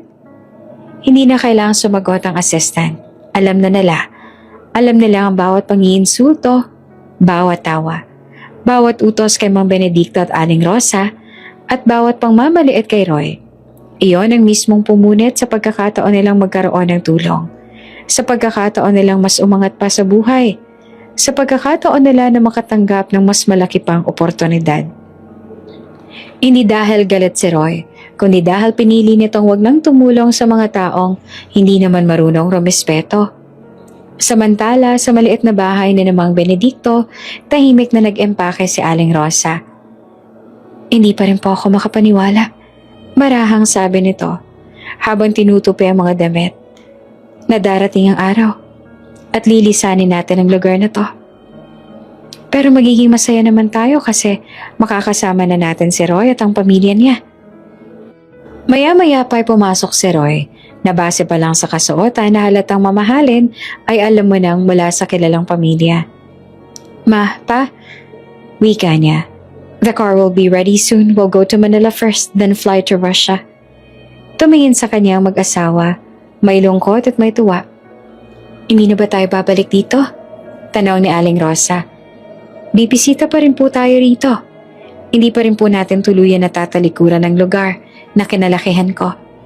Mabuti naman kung ganun, anak. Gusto pa rin namin na bumisita sa lugar na to. At sa sandaling umalis ang sasakyan ni Roy, kasama si Mang Benedicto at Aling Rosa patungong bagong buhay, doon tuluyang naunawaan ng mga kamag-anak ang isang mapait na katotohanan. Ang taong kanilang minamaliit ay siya palang may kakayahang baguhin ang buong buhay nila, ngunit pinili nilang bastusin. Kaya, pinili na rin silang iwanan. Hindi dahil sa galit, kundi dahil sa dignidad. At ngayon, habang ang sasakyan ni Roy ay unti-unting nawawala sa kalsada, malinaw sa kanilang lahat. Ang tunay na mayaman ay hindi yung may pera, kundi iyong may puso. Hindi pa man tuluyang sumisikat ang araw nung umalis si na Roy o mas kilala na bilang Stellan Ramon Rosanov, kasama si Mang Benedicto at Aling Rosa patungong paliparan. Tahimik ang loob ng sasakyan. Hindi dahil sa lungkot, kundi dahil sa dami ng emosyon na sabay-sabay nilang naramdaman. Ang probinsyang minsang naging mundo na lang tatlo ay unti-unting naiiwan sa likuran. Si Aling Rosa ay nakatingin sa bintana. Pinagmamasan ng mga punong dati nitong dinadaanan kapag namamalengke. Si Mang Benedicto naman, hindi may pailiwanag ang ekspresyon habang nakatingin din sa labas. Pa, marahang sabi ni Roy, "Are you okay?" Ngumiti ang matanda. "Ayos lang ako, anak. Medyo nalulungkot lang pero sabi nga nila, kailangan mo rin minsan lisanin ang mga nakasanayan mo." Ngumiti si Aling Rosa at hinawakan ang kamay ni Roy. "Kahit saan mo kami dalhin, anak. Basta magkasama tayo. Magiging masaya kami ng papa mo." Paglapag ng eroplano sa Russia, sinalubong sila ng malamig na simoy ng hangin. Ang malalawak na gusali, maliwanag na ilaw, at maayos sa kalsada ay tila ibang planeta para kay Mang Benedicto at Aling Rosa. Ngunit higit pa sa tanawin ang tumatak sa kanilang puso. Sa mismong arrival gate nandoon ang buong pamilya ni Roy. Nasa unahan si Elian Rosanov. Matangkad, matikas, at may matang puno ng emosyon. Kamukhang kamukha ito ni Roy. Kasunod nito ang lolo at lola ni Roy na nakaka-intimidate ng mga itsura. Nang makita ni Elian ang anak at ang mag-asawang nagpalaki rito, hindi na nito napigilan ang sarili. Lumapit ito agad. "Stellan?" sabi nito sa malumanay ngunit puno ng damdamin at tinig. "You're finally home." Pagkatapos ay tumingin ito kay Mang Benedicto at Aling Rosa at marahang yumuko. "Thank you for raising my son when I could not." Nabigla ang mag-asawa. Ay, huwag po kayo magpasalamat sa amin, sir. Agad na sabi ni Aling Rosa. Halos nanginginig. Anak namin siya at wala pong dapat ipagpasalamat. Thank you. And please just call me Elian. Lumapit din ang lola ni Roy at hinawakan ng kamay ni Aling Rosa. You are not just foster parents. Wika nito. You are his real family. And from now on, you are ours too. Napaluha si Mang Benedicto. Sa buong buhay kasi nito ngayon lamang siya nakaranas ng ganitong paggalang. From this day forward, dagdag na Elian, our home will be yours too. We are one family now. Sa mansyon ng mga Rosanov, unang beses nakaranas si Mang Benedicto at Aling Rosa ng marangyang buhay. Ngunit higit pa sa malaking silid at magagandang kagamitan, ang pinakamahalaga sa kanila ay ang pagtanggap. Walang minamaliit, walang pandalait. Sa bawat pagkain sa hapag, magkakasama sila. Magkukwento si Mang Benedicto ng buhay, probinsya, at patawa ang lolo ni Roy kahit pa kailangan pa nitong gumamit ng Google Translate para magkaunawaan sila. Si Roy sa gitna ng lahat ay nakangiti, tunay na masaya. Sa wakas, buo na ang mundo niya. Makalipas ang ilang araw, ginanap ang isang malaking company celebration para kay Mr. Stellan, ang batang CEO na nagdala ng masigit pang tagumpay sa Rosanov Group. Nasa harap ng entablado ang libo-libong empleyado, mga executive, managers at staff mula sa iba't ibang sangay ng Rosanov Group sa buong mundo. Nagdingding ang buong bulwagan sa mga ilaw at eleganteng dekorasyon. Ngunit sa gitna ng lahat ng iyon, ay isa lamang ang pinakamatingkad, ang ngiti ni Roy o mas kilala sa Russia bilang Stellan Ramon Rozanov. Tumayo siya sa gitna ng entablado habang pumapalakpak ang lahat. Thank you, panimula niya. Malinaw at matatag ang tinig. Thank you for being here today. This celebration is not just about business success. It's about gratitude. Tumahimik ang buong balwagan. I was given a company, a name, a legacy, pagpapatuloy niya. But before all of that, I was given something far more important. Marahang lumingon si Roy sa gilid ng entablado. May I invite two very special people to come forward. Nagkatinginan si Mang Benedicto at Aling Rosa. Halata ang kaba sa kanilang mga mukha. Hindi sila sanay sa ganitong eksena. Mga ilaw, mga kamera, at daang-daang matang nakatuon sa kanila. Ma? Pa? Marahang tawag ni Roy. Please? Dahan-dahan silang lumapit. Tinulungan silang umakyat sa entablado. Habang naglalakad sila, mariin ang bulungan ng mga tao. Who are they? They look so simple. Are they relatives? Ngunit nang huminto sila sa tabi ni Roy at hawakan niya ang kanilang mga kamay, naging malinaw ang sagot. This is Benedicto and Rosa Aguirre. Wika niya. Malinaw ang emosyon sa kanyang tinig. They are the people who raised me. The people who loved me when I had nothing. When I was just a poor boy in a small province in the Philippines. Biglang tumahimik ang buong bulwagan. If it weren't for them, pagpapatuloy pa ni Roy, I would not just be standing here today. They fed me when they were hungry. They protected me when the world was cruel. They believed in me when no one else did. Napaluha si Aling Rosa. Pilit niyang pinipigilan ng luha, ngunit tumulo pa rin ito. They never asked for anything in return, sabi ni Roy. Not money, not recognition, just my happiness. Huminga siya ng malalim. So today, in front of all of you, I want to say this. They are not just my foster parents. They are my parents. Isang sandaling katahimikan. Pagkatapos ay sumabog ang buong bulwagan sa palakpakan. Tumayo ang mga empleyado. Isa-isa silang pumalakpak ng buong puso. May ilan pang napapahid ng luha. Si Elian, ang ama ni Roy, ay nakatayo rin sa unahan. nakangiti habang pinupunasan ng mga mata. They raised a great man. Wika niya sa mga nasa paligid. And for that, I will be grateful for the rest of my life. Lumapit si Roy kina Mang Benedicto at Aling Rosa at mahigpit silang niyakap. Ma, Pa, thank you for never giving up on me. Humagulgol na si Aling Rosa. Anak, ikaw ang pinakamagandang biyaya na dumating sa buhay namin. Si Mang Benedicto naman ay marahang tumapik sa likod ni Roy.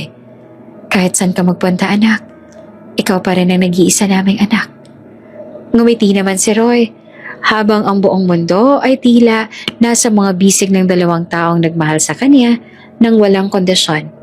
At sa gitna ng karangyaan, sa gitna ng tagumpay, napatunayan niya, hindi sa dugo na susukat ang pamilya, kundi sa pusong handang magmahal kahit kailan. Sa isang tahimik at magandang hapon sa hardin ng Rosanov Mansion, nagtipon ang buong pamilya. May mahahabang mesa na puno ng pagkain. May mga pagkaing Russian at meron ding lutong probinsya na mismong si Aling Rosa ang nagluto. Magkahalong amoy ang pumuno sa hangin, kasabay ng masayang tawanan. Si Mang Benedicto ay kausap ang lolo ni Roy tungkol sa pagtatanim, habang ang lola naman ay tuwang-tuwang nakikinig kay Aling Rosa na nagkukwento kung paano nila pinalaki si Roy sa probinsya. Kahit na may language barrier sa pagitan nila, hindi iyon naging hadlang at natutuwa nga si Roy na makita silang ganon kasi minsan ang hindi nila pagkakaunawaan ay nakakatawa ring pakinggan. Si Elian ay nakaupo sa tabi ng anak, pinagmamasdan ng buong pamilya na tila isang panaginip lamang noon. Can you believe this? Marahang sabi ni Elian kay Roy. Our first real family bonding, all together. Ngumiti si Roy. I've been waiting for this my whole life. Sa gitna ng kasiyahan, biglang nagsalita ang lola niya na may pilyong ngiti. So, Stellan, tukso nito. When are you going to give us grandchildren? Natawa ang lahat. Napalingon agad si Roy. Halos mabilaukan sa iniinom. Lola, I'm still too young for that. Sumabat si Elian. Natatawa rin. We're not getting any younger, you know? We want to see you happy with a family of your own. Ngumiti naman si Aling Rosa. Gusto rin naming may maalagaan ulit na bata, anak. Biro pa nito. Malaki na kasi ang baby na inalagaan namin noon. Napakamot si Roy sa ulo, kunwaring nag-iisip. Well then, sabi niya na may ngiting mayabang, I better start looking for a wife. Simulan mo na maghanap anak, ipakilala mo agad siya sa amin ha dahil gusto na namin magkaroon ng apo. Bibigyan ko po kayo ng maraming apo. I'll make sure na lahat kayo ay may babantayan. Biro niya pa. Ang halakhakan nila ay umalingaw-ngaw sa buong hardin. Walang bahid ng pait, walang anina ng nakaraan. Tanging kasiyahan at pagmamahalan ang namamayani. Sa gitna ng masayang ingay, napatingin si Roy sa paligid. Sa ama niyang biological na dati niyang hindi nakilala. Sa lolo at lola na ngayon ay tanggap na tanggap at mahal na mahal siya. At higit sa lahat, kina Mang Benedicto at Aling Rosa. Ang dalawang taong nagbigay sa kanya ng tahanan noong wala siyang kahit ano. Doon niya lubos na naunawaan. Hindi sa yaman na susukat ang halaga ng isang tao. Hindi sa apelido sa posisyon sa buhay, kundi sa kung paano ka magmahal, kung paano ka magpakumbaba, at kung paano ka tumayo para sa mga taong minahal ka kahit wala kang maibigay. At sa huli, ang tunay na kayamanan ay hindi pera, kundi pamilya. Mga taong handang yakapin ka, tanggapin ka, at mahalin ka kahit ano ka pa. Sa ilalim ng langit ng Russia, sa gitna ng hardin na puno ng tawanan, nakatagpo si Roy ng isang bagay na mas mahalaga pa sa tagumpay. Isang pamilyang buo at pusong payapa.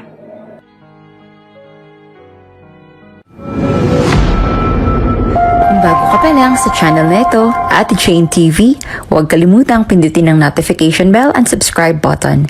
Sana po hindi naman malaking abala sa inyo ang pagpindot ng subscribe button dahil ang kapalit po nito ay ang pagsuporta para makapag-produce ng mga libreng stories sa mga channels ni Ate Jane. Maraming salamat!